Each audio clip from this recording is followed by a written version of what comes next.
And we are live. Mr. MacDonald, how are you doing this evening? What? Uh-oh.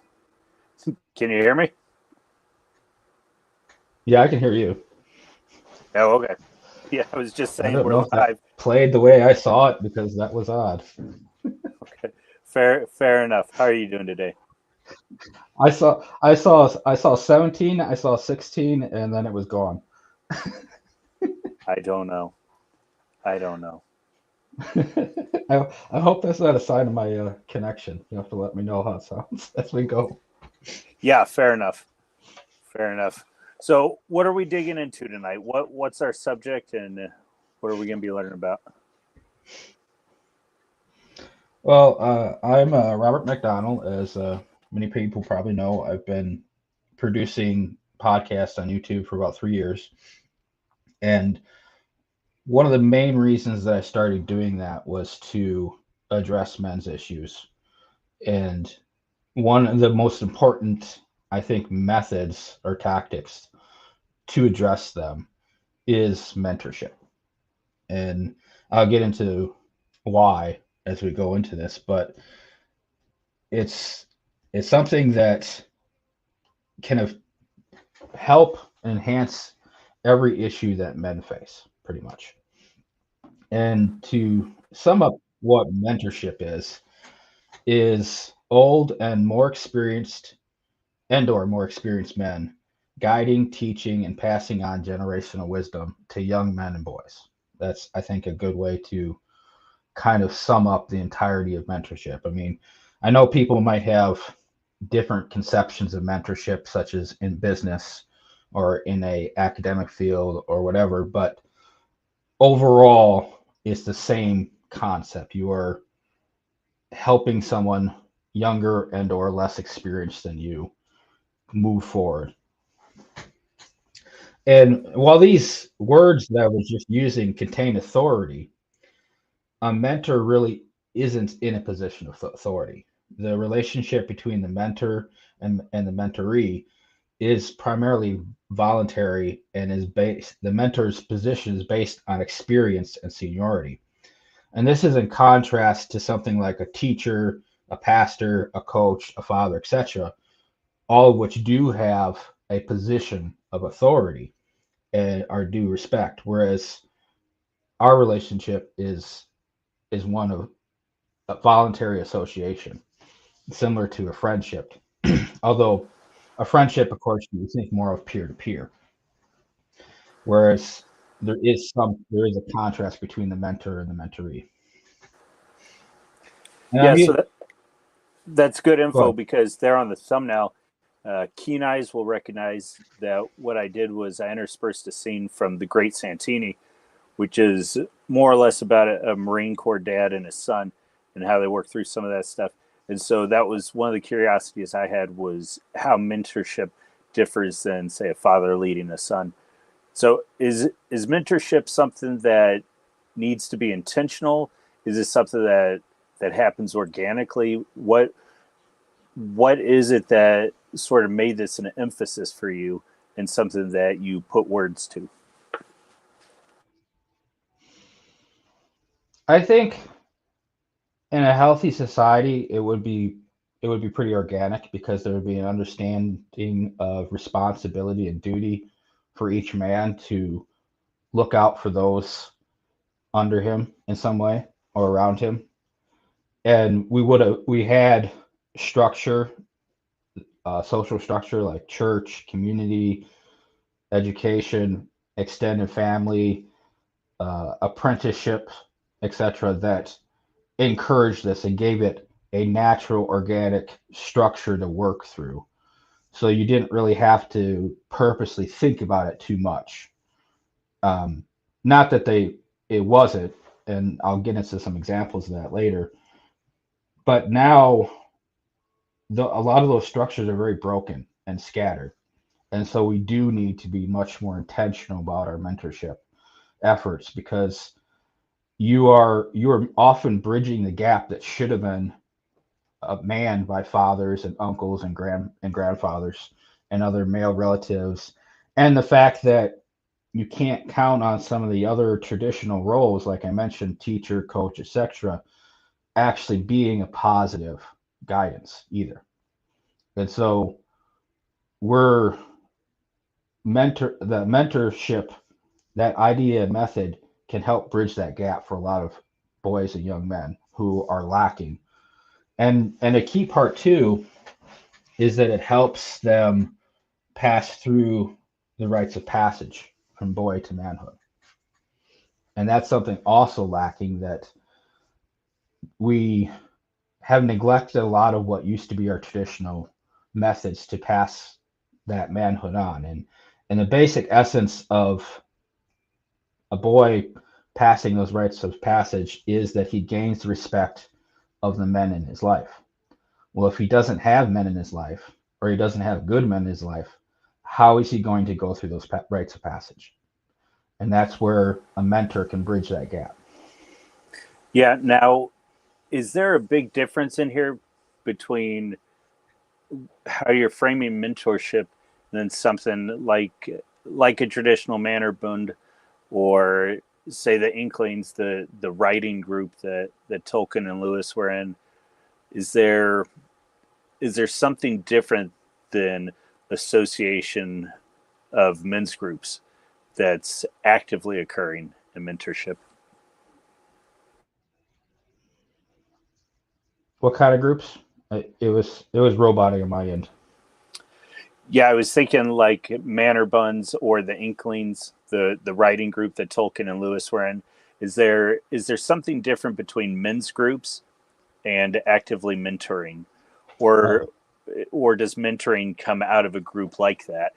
Are we looking more for something where guys are together in a group, or something more like Boy Scouts where to some degree they're being led? Well, I would say the group, it was, I believe they're called the Inklings. That was much more a group of peers, and it's not that there can't be any mentorship in that, but it's a different kind of relationship. Whereas mentorship, I think you mentioned the Scouts. That would be, I mean, essentially the Scouts was a mentorship program, when it was still good, and that is easier to mentor if you can attach yourself to some kind of structure. If you find in church, a sports league, 4-H, anything like that, it will be easier to mentor, because essentially the young men and boys will be brought to you, and you don't have to create the relationship. There's structure to give you a lane to that individual, so that it would make it easier. But as I said before, because so much of these things are diminished, like, I wouldn't associate with the Scouts at this point. We are often having to do it ourselves. Although every man essentially has those opportunities around him. If nothing else, he has cousins, he has nephews, etc., around him. So there's all kinds of opportunity. But we do have to be more intentional, I think, today.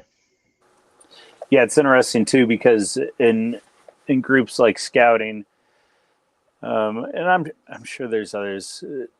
It should happen in the military. It doesn't always happen, but there should be this sort of instant access to not approval, but to a man's legitimacy in his leading you. And so apprenticeship too, when you're getting into journeyman and all that. But I'm just thinking, a young man walks in at 13 years old in Scouting, and he sees an Eagle Scout, sees a Life Scout or whatever, knows that, I should be able to trust this person's skill. In the military, you go in as a private, and you should be able to trust that sergeant, staff sergeant, so on. Right. Yeah, and I don't think that's a sure thing anymore. Like I mentioned with the Scouts, it used to be an automatic thing that you could trust to exist, but it really isn't anymore. I wouldn't even trust the safety of a boy in that organization. And so whatever we're dealing with, there's a lot of uncertainty now. Yeah. So then how do we build those relationships for young men and for boys to to be involved and to learn from the acquired wisdom, or excuse me, from the wisdom that others have already acquired through experience. And what are there certain fundamentals that you think young men should be mentored in right now?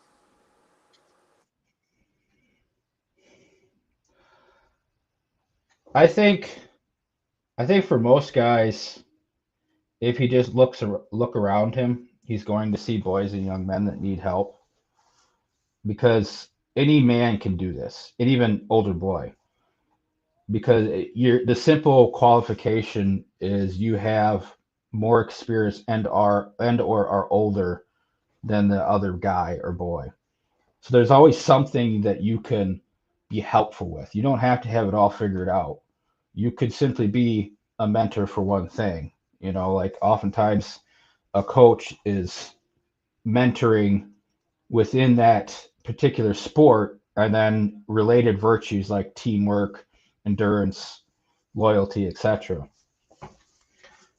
And it could be that, for example, I was in 4-H and we had a very active shooting sports program, and there was a couple of guys in there that were very fundamental to that program, and that's their contribution. What they contributed was education about firearms and archery, etc., and teamwork and safety, and what that related to, which of course there's a lot of applications to that, but that's what they were focused on, and that's what they taught and mentored in and helped kids learn. And so you just have to be open to being helpful, to answer questions and meet them where they're at. Like, I'm looking at helping a couple of my young nephews, and to meet them where they're at, I am probably going to start, playing Minecraft with them. And so then we can have conversations and move forward in that way. So it's going to depend on who you're interacting with. It could be a situation that you're dealing with, especially young guys right now. They're very disillusioned about the future, about their hopes, whatever part that is, whether it's career, relationships, getting a home, any of these things. And so a big part is just helping them find hope. Yeah, it is. So one thing I'm thinking, though, you sort of have this supply side economics in that you're actively looking for guys and try to help out with their struggles, which I think, yeah, that's a big part of it. Also, I'm thinking, though, man, by the time you're 13, 14, 15, if there are things in your head that are just the wildest things that you want to pursue or even just get a taste of, I mean, you got to be jumping in there and seek out those mentors, and so whether it's working horses or, because I know I grew up in the suburbs, and I will say I did not do a good job with this.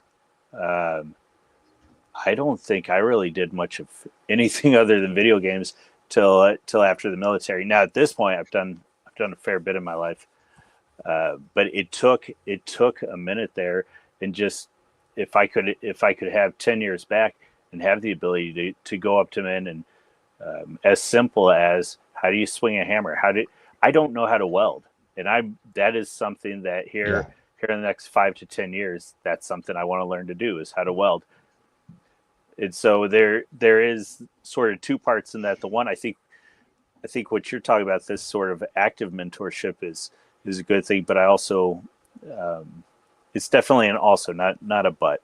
It's an also. Also, I think that young men, boy, if there's anything you want to do, coding or whatever, seek out those mentors, particularly if you can find them locally. My goodness, talk to engineers, talk to different people, talk to programmers, and try and get things worked out.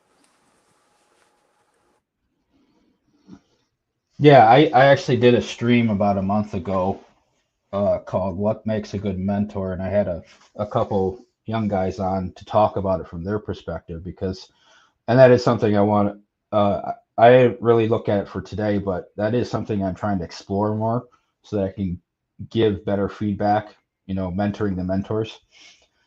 And because there is generational disconnect, like I talked about, giving them hope. Well, you can't just give them cliches like, the stereotypical boomer. You have to get into the nitty gritty of what it actually means to live up to these ideals you're talking about and walk step by step through a practical application. Because unlike generations before this, these things are no longer a given. You're trying to give them that hope. You're trying to build up an endurance to handle hardship and rejection, especially a big one is relationship rejection, and a necessity for duty because we're men. That's our job. We have to do it. It's on us or we die.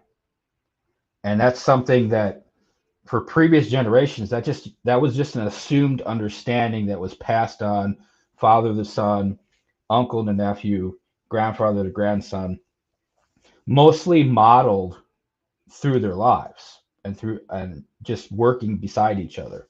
And we no longer have that tightness, and so now we're trying to fill in the gaps. And in like you were talking about with welding, if you as an individual guy you have a skill like that, that is a great avenue to provide mentorship. Yeah, for sure.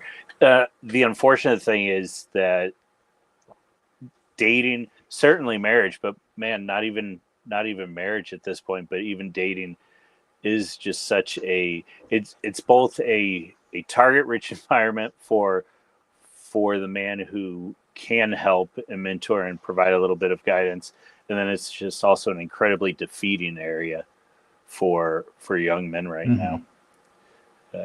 Well, actually, that okay. I got a little bit scattered there, so I'm not going to go where I was headed, but yeah, no, and I got totally lost. Okay, get me back on track. So, like what you're talking about with the relationships, there's a little bit of a line you have to walk because, on the one hand, there's nothing new under the sun.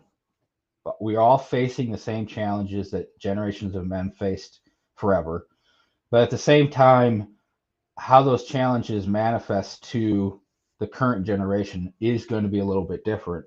And also, I believe the paths to success, whether we're talking about a career, relationship, or whatever, that our forefathers took, they're still there for the most part. But the challenge is we no longer have the older men walking the younger men to those paths. We no longer have them, here's your paths that you have in front of you as far as your options, your access, your opportunities, and your abilities. I think these two are your best bets. We don't have that kind of structure and guidance anymore. And in fact, a lot of these paths are forgotten and grown over. So young men are wandering around in the woods looking for the path. And we need to help them find those paths and clear it away in a way that we're meeting them where they're at and dealing with the unique manifestations of the eternal challenges. Like the dating market is been altered because of dating apps. Men and women dynamics are the same as they've always been, but the skewing from dating apps is a somewhat unique thing that the current guys are dealing with. Yeah, And so if you don't acknowledge that unique manifestation, you're going to lose respect because they're like, it's not the same as it was for my dad or grandfather. And to an extent, that's true. Yeah, dating is a unique one in that in most other areas, one of the cool things about being a mentor is that it keeps your mind a little bit supple. And so if you can't, let's say you were going to teach shooting and you used to just be able to go to Johnny's house and shoot such and such, and you can't do that anymore. Well, you've got to keep up on where the ranges are and just different logistical issues. When it comes to dating and marriage to a lesser degree, but certainly to dating, it's not like if you're a married guy, you're going to keep going out there and dating and dealing with the dating market and trying to figure that out. Right. And so, and I think the fundamentals to dating are even a little bit less clear than say the fundamentals to, I mean, shooting's an easy one, or to construction, or to whatever else you're mentoring in. And so, are there particular areas right now that you think young men need to be mentored in? Are there particular areas that if a young man was to be proactive in seeking mentorship, where would you say, or what parts of his life would you say are really good areas for him to find strong mentors with? I think realistically, it's essentially an entirely open field. I don't think any area of a young man's or boy's life is being adequately met. Um, like one thing I like to say that from puberty to graduating from college, what exactly do we give boys and young men for meaning? School and toys. That's all they have. And then they walk out of college and they're supposed to flip a switch and be an adult man. So essentially everything needs help in a boy's and young man's life. There's no area that's anywhere near adequate. And that's why I'm saying every man and even older boy has an opportunity to make a difference in this way. Yeah, it makes sense. Now, something I was thinking about as you were talking, are there, okay, so we agree that men should be mentoring. We agree that older boys should be mentoring and sort of have that perspective. Now, let's build up there's the ideal, which is what we just described. What is a less ideal way of mentorship, and is it worth pursuing? Can you be mentored by books? Can you be mentored by heroes? Are these parts of life that you should be aware of? Yeah, I actually had a couple items at the end of my notes that I had labeled as homework. Um, and biographies were one of these because, if you read a biography, you could frame it as a passive mentor, if you will. I mean, it's kind of a role model. And I've talked about this before in my content. Biographies are really great because you have someone's life that's already been lived, and so you can see the chain of cause and effect through their whole life and how it worked out for them. So if you were to go, to these biographies and you look for someone who, has a similar background to you, has similar dreams or challenges or personality or heritage as you are, so you have a relatableness to them, and read about them, you're going to gain understanding about your own circumstances and situations.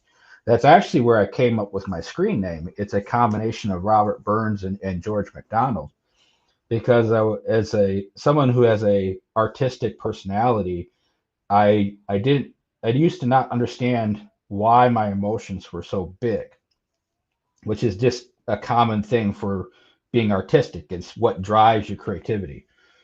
And so I was reading some biographies about Robert Burns, George MacDonald, and Leonardo da Vinci. And it kind of occurred to me, well, these are my three paths. I could be Robert Burns, never get a handle on it, burn out and die in my mid 30s. I could be George MacDonald, who dealt with ill health and yet stayed positive and strong in his faith and lived into his 80s with a huge pile of kids and is viewed as the father of modern fantasy. Or I could go off into the weeds like Da Vinci, you know. And so that brought to me a lot of understanding about myself, which is in a way what a mentor would do as well. And so biographies are a kind of a passive mentor, and I highly recommend them, even if you do have a good mentor in your life, because you can learn a lot from these men who have gone before us. And it's not, like every in real life mentor, he's going to pull from his own experience and knowledge, and he's going to theorize some, as he tries to adapt that experience and knowledge to the younger guy's situation. But when you have a biography, it's a period of time that's already set. The beginning and end. So you already know what's happening, so you can see how that works out. So it's a unique perspective because in a way, you get to look forward in a person's future and see what happens. How did it work out for them? What did these choices mean, and how, and what could have they done better? Is another way to look at it too and learn. Yeah, absolutely. And even if it wasn't better per se, how would you have done it differently? Yeah. Yeah, like my example of Robert Burns. I didn't want to burn out and die in my mid-30s. That sounded really crappy. So that was a good way to learn what not to do as well. Yeah, absolutely. I think the biographies, they were sitting there staring me in the face, and I didn't even think about it because one of my great vices is that I tend towards fiction 9 times out of 10 rather than nonfiction. What I will say is, my goodness, I got on a kick one summer and learning about Custer and Sitting Bull. That was I did that for a whole summer, and that was certainly a mentorship in its own way in evaluating these two men and what it was they were trying to achieve, and what was ultimately their downfall, particularly in Custer's case. So it's absolutely, biographies. That's a good one. But yeah, I really think so. Yep. Now, you were saying too that mentorship is something different from, say, your pastor, your priest. Can you dig into that at all? And well, actually, are you more high church, medium church, low church? Where sort of do you fall on the Christian spectrum? I'd probably be technically more low church, although I might just hang on to your medium church there because I I am very respectful of history and tradition, and I think they matter a lot. Like I tend to think there needs, ideally, if we could somehow do it, there'd be a happy medium between Protestants and the Orthodox / Catholic Church, because I think they're kind of two extremes of the spectrum. I So think that's what the Lutherans try for. yeah, right, and so that is challenging, but that's kind of my perspective. But Yeah. be that as it may, priest or pastor, they have an ordained authority, and they technically do have the right to tell you what is right and wrong, and even what to do to a certain extent. And that's a different position. Also, of course, they're supposed to be that spiritual advisor, and they are also, they're a stationary position. They're in that church, in that community, and you could be listening to the same guy for most of your life. Whereas oftentimes a mentor is seasonal. You come to him because you're facing a problem or you're in a certain situation. Like an example I had in my notes was like that coach or teacher in high school that made a meaningful impact on your life. Well, you only knew him for 1 to 4 years, and you may never see him again. And that's part of the nature of mentorship, in that it can often be seasonal, or a single issue, or circumstance. It doesn't have to be. They could be a deeper relationship that goes on par with a father, uncle, or pastor, especially for a guy who actually lacks that. And it's going to kind of depend on circumstances and need in that way. Yeah, I appreciate you digging into that. That was kind of my thoughts, because the idea, especially the higher the church, you start getting into confession, and a priest, your spiritual father, can actively tell you, hey, I really think you need to be engaging in this, or potentially bar you from communion or whatever. And so there is this aspect in that they are trying to teach and mentor, but it's it can be a little bit more authoritarian, just a different mindset. Going back to the father idea, like we were talking about earlier. Yeah, and continuing with the pastor priest, um, because he's in he has his office, he has his responsibilities, he has a spectrum of experience and knowledge, and so your situation or need may be outside that. Whatever you want to say is that for the Catholics, there's a limit to what a priest can talk to you about dating and marriage because he doesn't have that experience. He doesn't? And so, a Catholic priest. Nah, I'm messing with you. Okay. So there's a limit to what he can do because, like I mentioned before, he's theorizing to a large extent. It's not that he can't give some important perspectives, especially from a moral angle, but for really practical things like what to say to catch the interest of a girl or to ask her out or ideas for a first date or something, he doesn't have that experience. But a regular guy who's had success in dating and hopefully is married, he can actually share that experience. Doing these things does make a difference. It does touch the heart of a woman. It turns her head, it stirs her emotions, etc. Yeah, I think that's good. I know.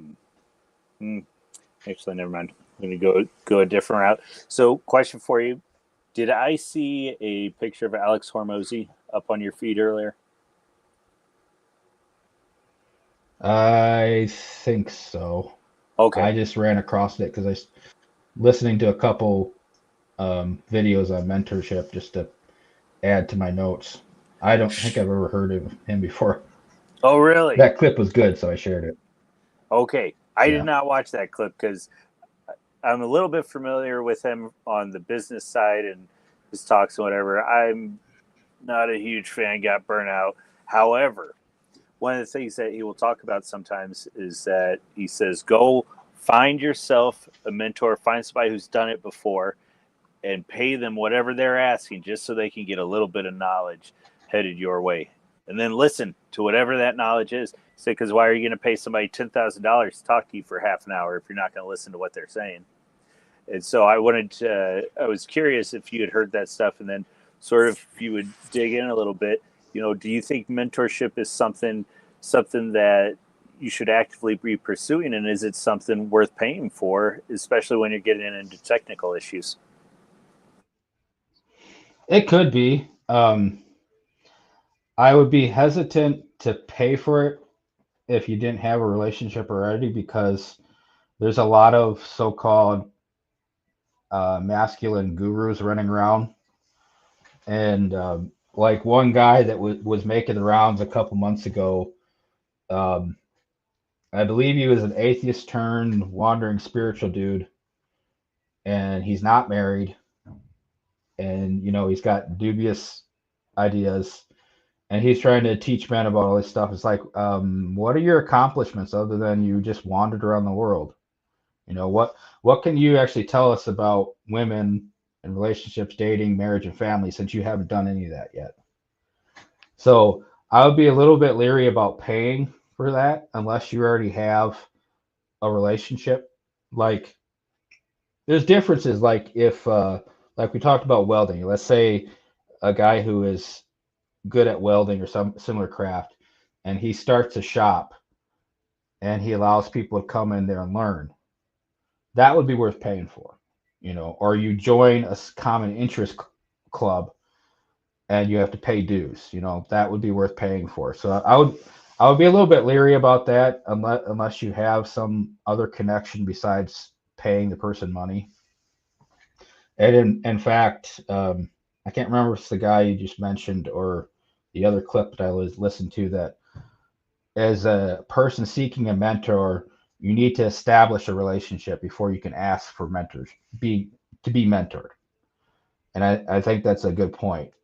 Um, as the mentor, you can, you know, seek out people. Like I actively watch for boys and young men who look like they could use some help, and I reach out and see what I can do. And then the other thing I liked about the guy that you mentioned that I shared the video of was him talking about the importance of building up the person you're mentoring with the idea and goal that they will actually surpass you at some point. And I thought that was a really great perspective that you don't see a lot of because most people are not humble enough to allow that. But I mean, that's literally what Christ said. You know, that the student is supposed to become greater than the teacher. That's the whole point of what you're doing. And that's part of our disconnect is we had a, you know, we blame it on the boomers, but of course it's more than just the boomers, a glut of people there that didn't want to let go and didn't want to pass on the assets, the wealth, the knowledge, the skills, the values to the next generations. And so we've had a break in that traditional passing on of everything. And so I really like that about that. That was one of the reasons I shared that video. Yeah, it's curious how so we get lost and we don't necessarily apply ourselves these days. And I realize I'm sounding like I've got a big generational gap, but this idea of we don't really put effort into things. At the same time, there is sort of this lack of mentorship. It just takes a little bit though, as you start getting just a little bit of success under your Yep. belt. That success gets addicting, and if you can get someone in your corner that isn't just cheering you on blindly, that isn't being a mother figure, but is being someone that can be that older brother and lead you and say, hey, I want you to do this and I want you to do it even better than me. It's very exciting, and it will help you. It'll help you in ways that are unfathomable if you have no success currently. Yeah. Two things come to mind from what you just said, which is great because I forgot to put one of them in my notes. And that is a lot of times the actual action of mentorship, especially when we're talking about young men, isn't really you saying a whole lot or telling them what to do. It's oftentimes just letting them talk and you being a springboard or just a good listener. Because that's part of how men in general function. Oftentimes we just need to talk it out, and there's the solution in that conversation. Or, you know, like you said, boost the confidence because someone's in your corner. That's often all it actually takes. It can really be that simple in many cases, especially when you're talking about young men who have a little bit of experience and knowledge. And the second thing is when you go, if you're going to try to mentor, understand why you're doing it because it can be a thankless job. Because oftentimes they don't come to you unless they need something. And that's part of the nature of mentorship. Like I said, it's seasonal instead of a standard office like the pastor or your father who is always your father.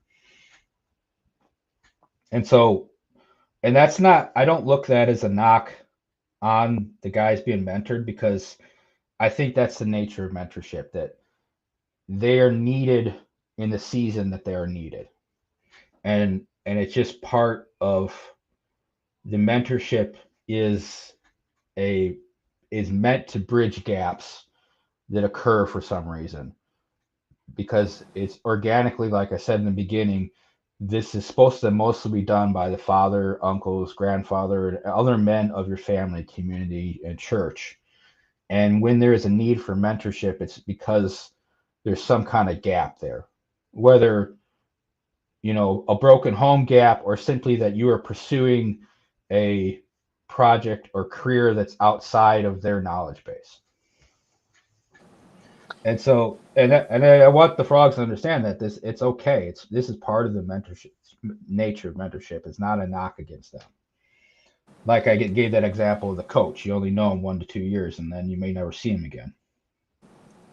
Yeah, well, and this is sort of digging into the deep magic, so to speak, of what men's relationships are, and that generally speaking, a man's relationship isn't built on the relationship itself, but it's built on what is occurring inside of that relationship. And so you can have somebody that was your best friend, but you only knew him for 2 years. But what it is that you guys went on various deployments, or you went on the Appalachian Trail, or whatever. You had particular experiences that built that friendship, and that is just the nature of men's relationships, and that they are transient and they're also experiential. Yeah, I agree. And I make that the point too because I think some guys could have the wrong notion that they are building up a sense of loyalty or you know there's no promise they're going to look up to you like a dad. And if you're looking for that, you're in it for the wrong reason. You need to be there because you believe in the cause of these young guys and you believe in the effort of rebuilding male social networking and community and making it easier for the next generation to exist and move forward in a better way, not have to learn everything the hard way. Yeah, so we've talked about dating a little bit. What are some of these fundamental areas where guys, whether they realize it or not, if they're at a certain age, they probably have these skills that are worth just planting a seed with young men and saying, "Hey, are you aware of this, or have you ever thought of this?" What are some areas where they can dig into mentoring? That the mentor can do. Yeah, Helping to bridge the gap of expectation and perception versus reality. Like with the dating market, it is skewed because of dating apps, but not everything is dating apps. And so, especially with people who are online a lot, they don't understand that. Like, I talk about Facebook is, yeah, I look at that as like the digital overlay of normal life. It's just one step up from the real world. And on my Facebook feed, I see people pairing up and getting married and having kids all the time, just constantly. Now, that's not everywhere in America, but the point is it's happening. I see my family and friends, they're doing this, they're going about life in a fairly healthy way. That's not the image we see online, when we go to other social media platforms. Both things are actually true at the same time. And what that ratio is going to partly be dependent on where you are. Like our buddy Cringewalker, he's in a horrible, crappy market to find a good wife. You know, Middle of New York City. That sucks.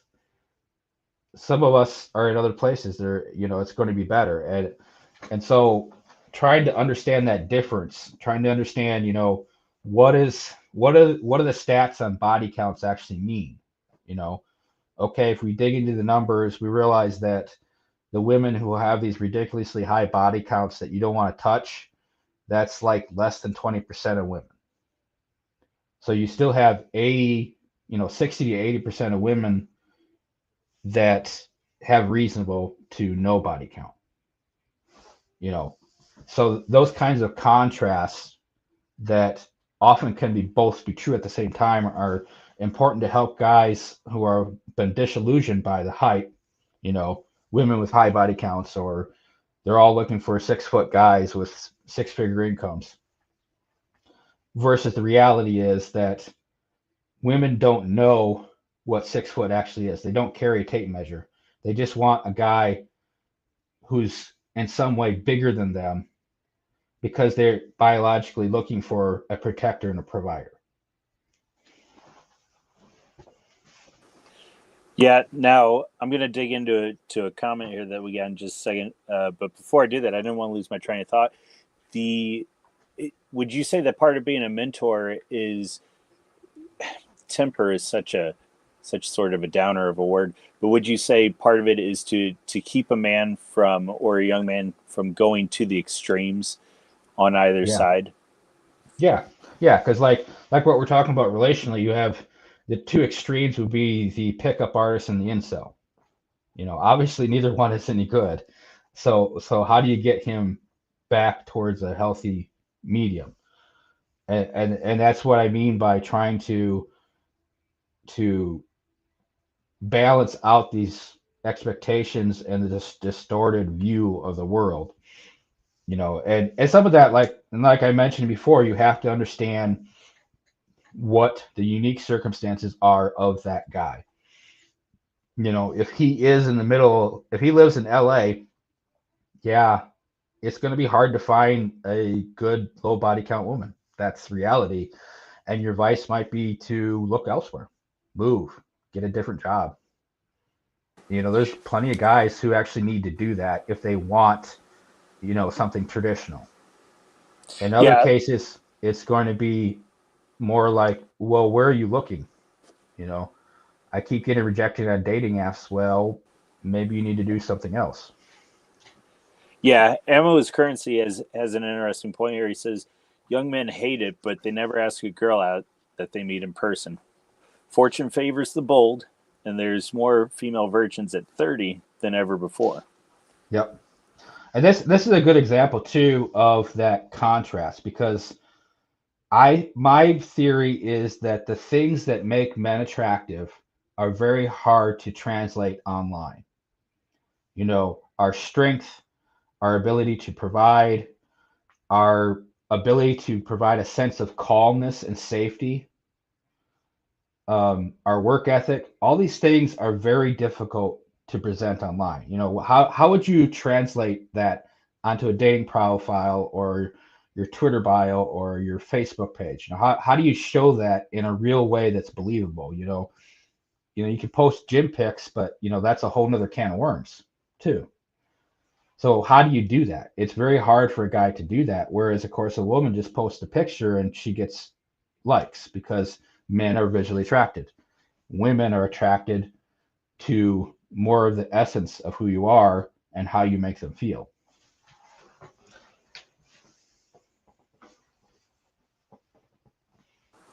Sorry, I was muted there for a second. Yeah, it makes sense, and like you talked about, just building up that idea, that expectation, keeping them from the extremes, and it it is what it is.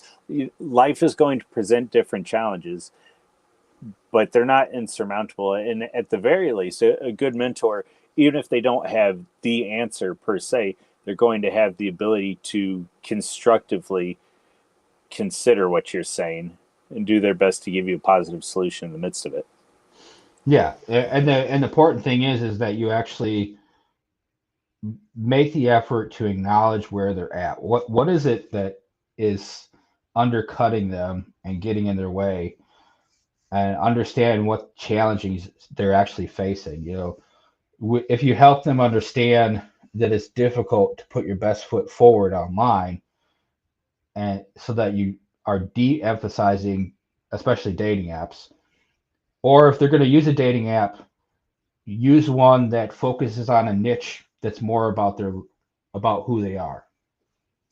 Like one of the most common ones is farmersonly.com. As far as I know, that's still focused on rural people. So your ratio of quality is much higher on that versus Tinder or whatever is the most common hot one. Right. So Ammo's currency follows up and he said that he had a friend that was short and mildly overweight. He was an Asian fella and a theater kid. So he's got an uphill battle, seemingly. He'd see gorgeous women walk up and ask if they wanted to see a magic trick. He was nice, funny, and did decent magic tricks. And then he follows up saying that most of the time they'd end up getting dinner with him. He wasn't finding loose women either. He just threw a wide net. I couldn't believe what he'd catch. And it's that simple sometimes, is just to do something. Yeah, and so what you would do is if you knew this kid before he cracked his own code, you would talk to him about, okay, you don't have the height, that's life, but you have other attributes, and the important thing is how you touch and stir her emotions and how you make her feel. That's how you're going to catch her. And he did this. You would talk to this guy and say, okay, if you get to know him, then you understand that he's nice, he's funny, and he has the skill that will make them, squeal, go oh wow, or laugh. And that does it. And that's how guys who are not at the upper percentile of physical appearance, how they get around that. And again, this of course points to the fact that his success is in real life. What he did isn't going to work online very well. Yeah, and the in real life is a big one. And then I think it's also just recognizing that, yeah, there is an act of humbleness that needs to take place on the mentoree. I think that's what, on the young man being mentored. There's a pursuit of humbleness that has to be on there to some degree, and to understand that, yeah, even though the different trials and tribulations might not be the same, find the similarities in there. So, do you follow Rust Belt Kid? No. Okay, he's a Midwestern dude. Posts a lot about farming, machinery, blue collar stuff, and he posted something today which I found incredibly interesting. And it was that somebody had tagged him, and this guy had jumped in here and he said he's looking for a wife. This is, when was this written? I want to say it was the early 20th century. I can't remember. I think it might have been somewhere. Anyways, homeboy wrote out there and said, "Hey, I'm looking for a wife. My qualifications are I've got good teeth and I've cleared 18. I'm 18 years old. I have a good set of teeth. Believe in Andy Johnson, the Star Spangled Banner, and the 4th of July. I've taken up a state lot, cleared up 18 acres last year, and seeded 10 of it down." This is online dating at that point. But then it's what you're saying. It's totally connected to the real world, and it's also presenting yourself as that catch. It's getting you in front of a woman and saying, "Hey, here's what I'm doing. Here's how I am going out and trying to conquer the world." It's not simply relying on this idea of, "Hey, don't you want to date me?" But it's, here's why you should. Yeah. Yep. Yeah, and that's a good way to present it, because he's presented himself as assertive, aggressive. He's planning. He's got a good work ethic. He has property. He has assets. He has a functioning business that's running, his farm. And he's also taking care of himself. And that's something that I struggle sometimes to get guys to understand, because, so often we project what we think onto other people, and they don't get that women are not primarily visually attracted.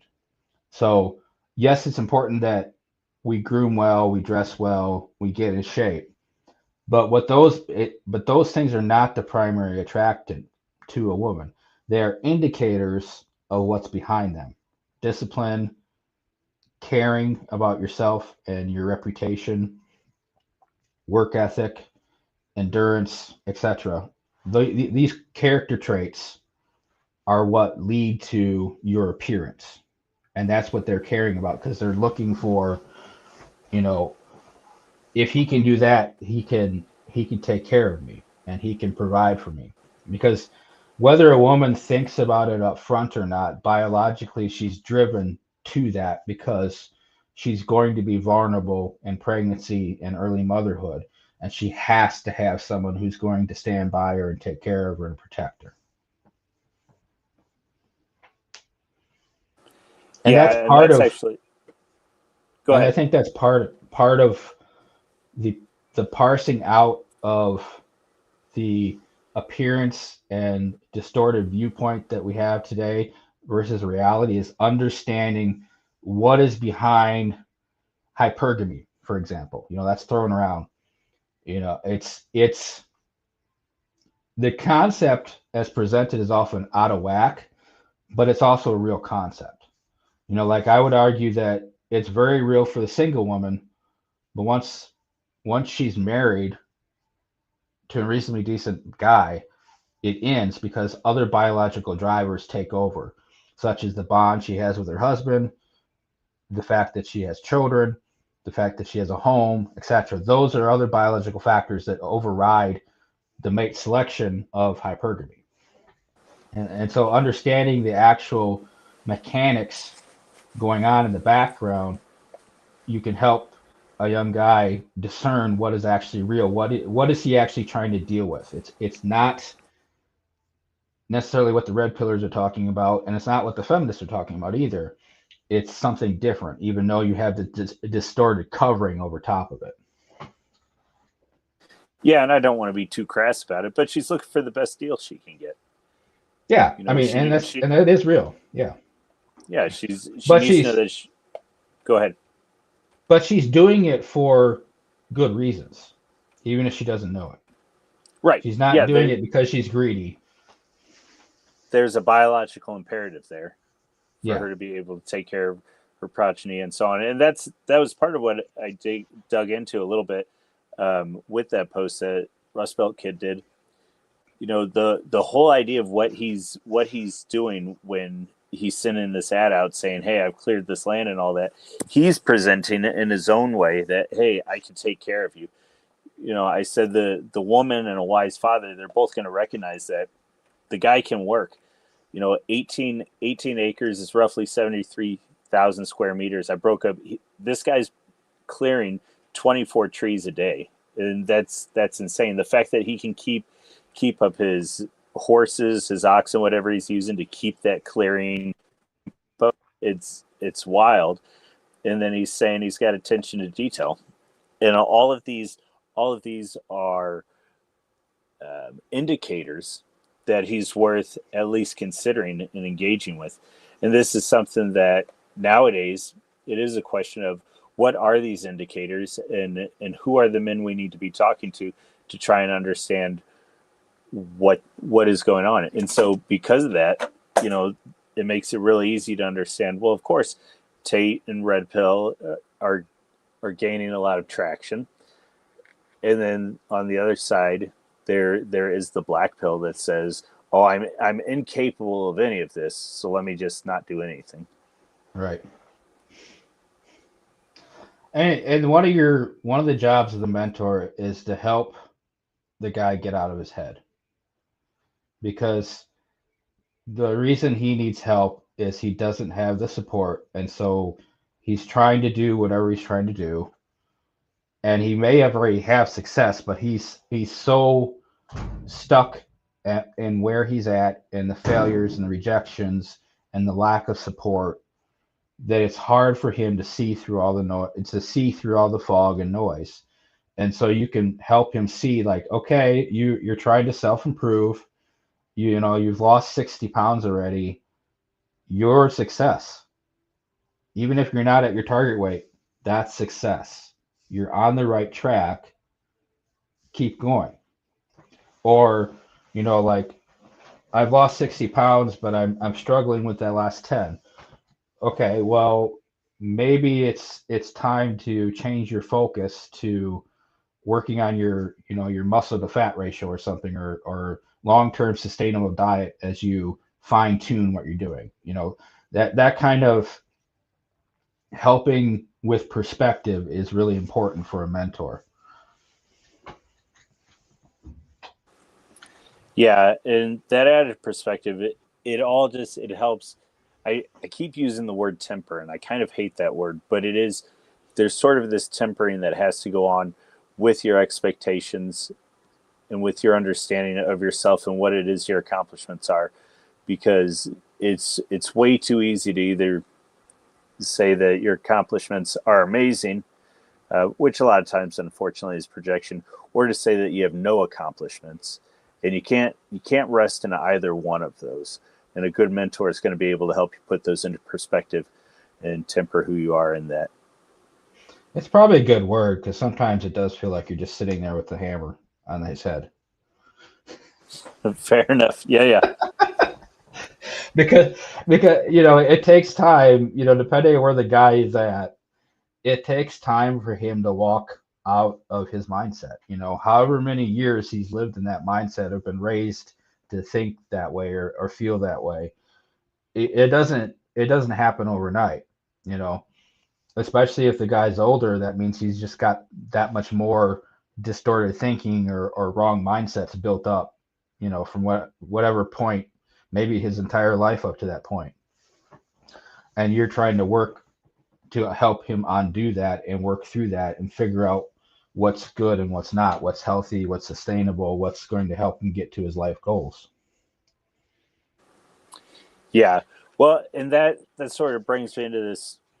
We got Ammo's currency, and he was saying that his wife was blue-haired and Seattle progressive when they met, and now she's way more conservative than she realized, and she hunts bear with me.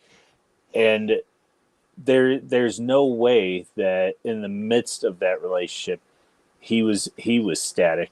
Sort of what happens in the whole mentor relationship is that there's going to come a time, if we go back a little bit to that idea of the student surpassing the master, and you're probably not going to recognize it in the immediate, but there's going to come a time when your power levels are such that people are drawn to you and they start changing their lives in such a way because they want to emulate you and they want to take part in whatever it is that's going on in your life, because it's something that provides them joy, provides them an opportunity to see something that they would prefer to have over where they're at currently.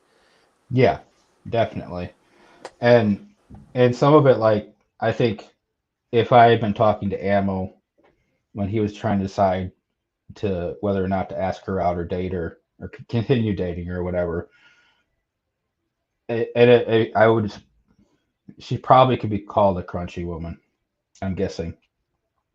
And with the important designation of that is that it's a type of woman who may look like he's describing her, but her heart is actually in the right place. She's caring about the right things. She's just probably looking at the wrong solutions.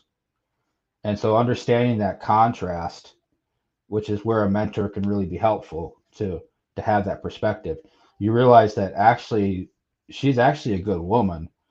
She just has the wrong solutions in mind because that's what she was taught.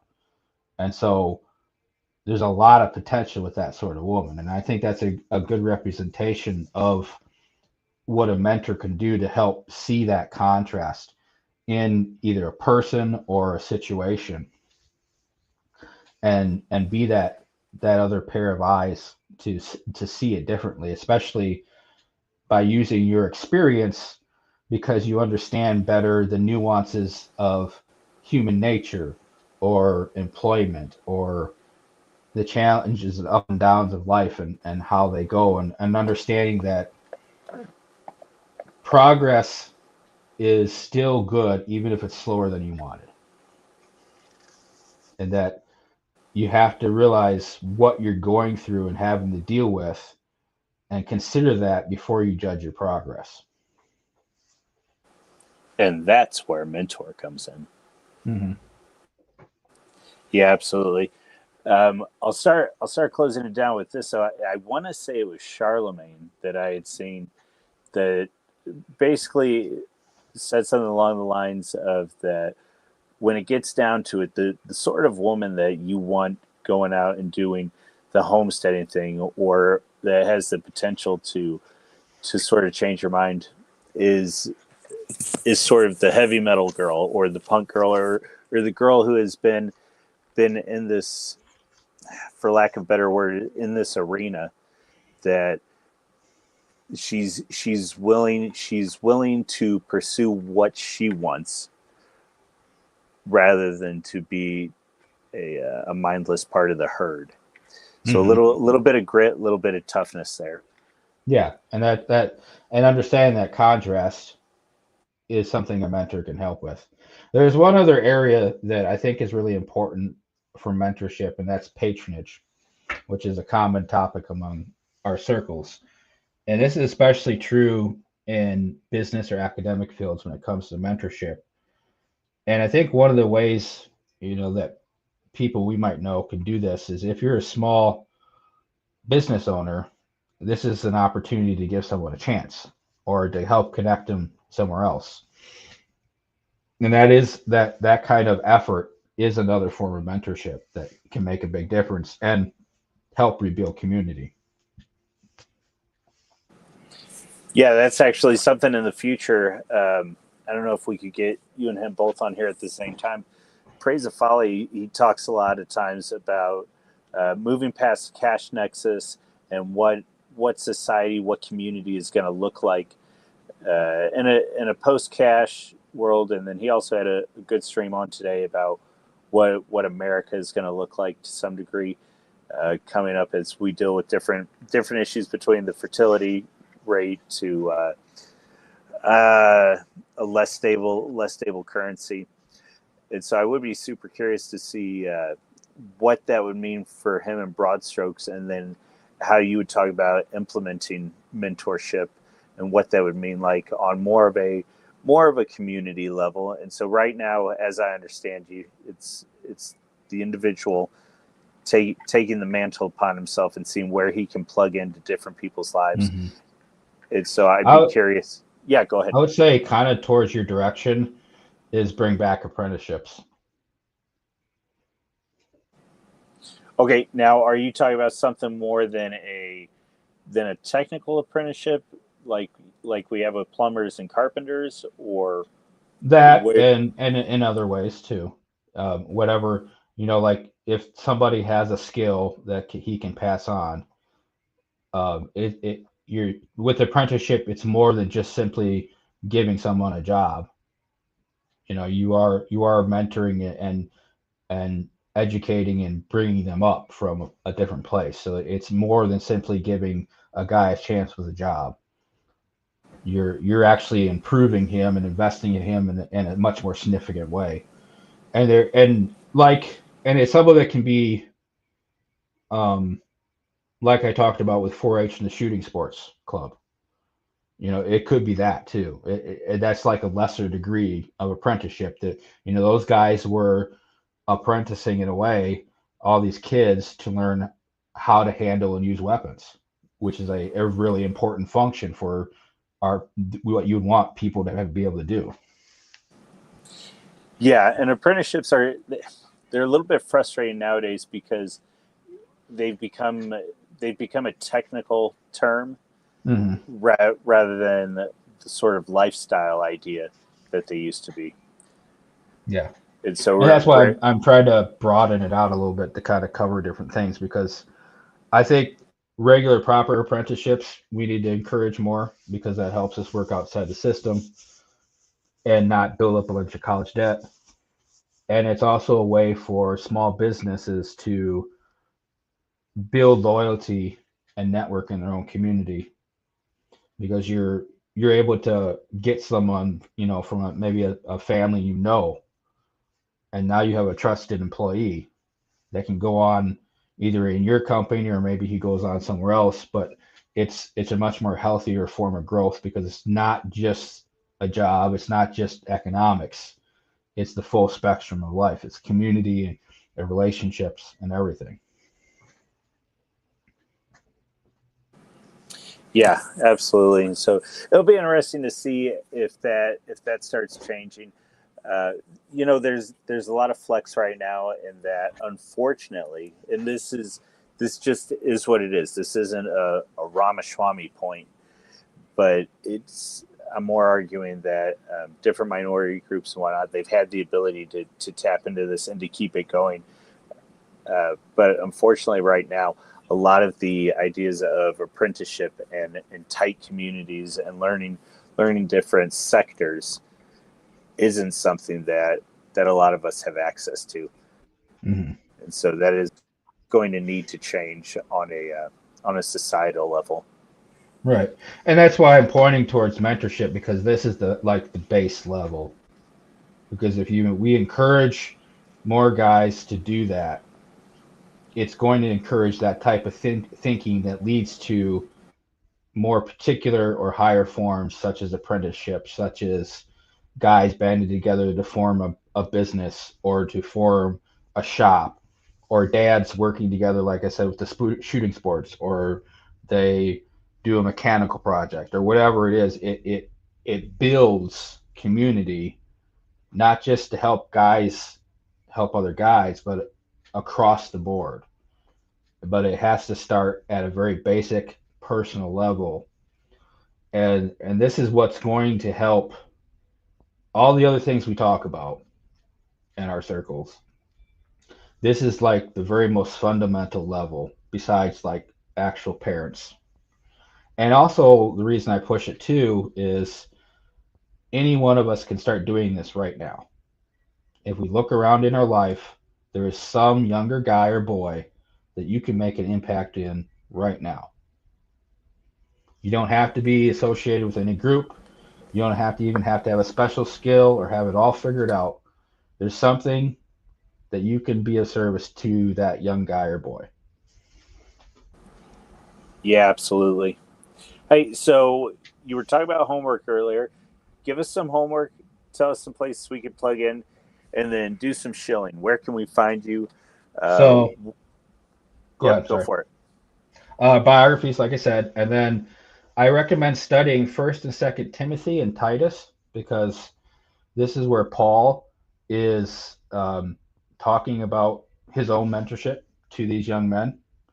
Um, I think looking at Paul in general is a good idea, because he, more than almost anybody else in the Bible, was demonstrating mentorship with the various men that were ministering with him. So that's one thing you can look at.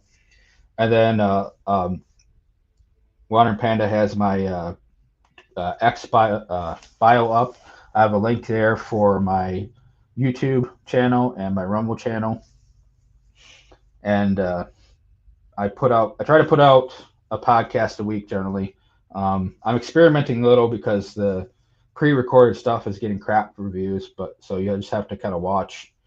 And then I post regularly. You can always message me anytime about anything. And I also have on X a mentorship group for young single guys, if any are interested in, so that they can talk with each other. And I'm there, and we occasionally do spaces as a public front to the group. So definitely check that out. And I'm also, if you look under my videos, you see I have links for where I'm on at Gab and Telegram and BitChute, if you guys prefer alternative platforms.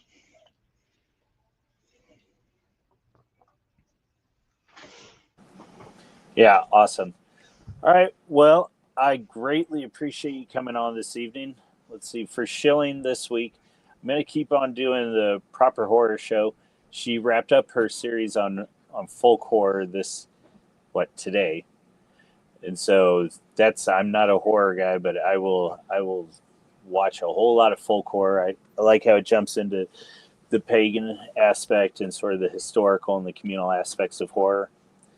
And then I wanted to pump the Antihero Podcast. Do you ever listen to them at all? I haven't, no. So they'll dig in and they'll rip on Tim Kennedy and just laugh about some of the different SF stuff. But they had Crenshaw on tonight, and it was quite a bummer. It was just a platform for him to talk about how great he is. Yeah, that sounds horrible. So, yeah, I mean they had a good one with a guy named Andy Stumpf a few days ago, but yeah, tonight I had to bug out of that one. Oh yeah, I wouldn't watch anything with him on it. Yep. So doubly, I'm gonna show Proper Horror Show. I'm gonna show Robert MacDonald. You obviously heard a lot of what he was talking about tonight and what's going on with mentorship and how you can implement that, why it's worth pursuing. I'm going to hit biographies again. Do that. Find some good guys that you can emulate at the very least on that, and then pick some places where you can be mentored. find some good mentors. And if you're able to mentor some young men, please do it. Please jump in and help some guys out. Yep. All it takes is being open to questions. All right. And having an ear. Well, on that note, thank you, Rob, and everybody have a good evening. Good to be here. Yep. Good night.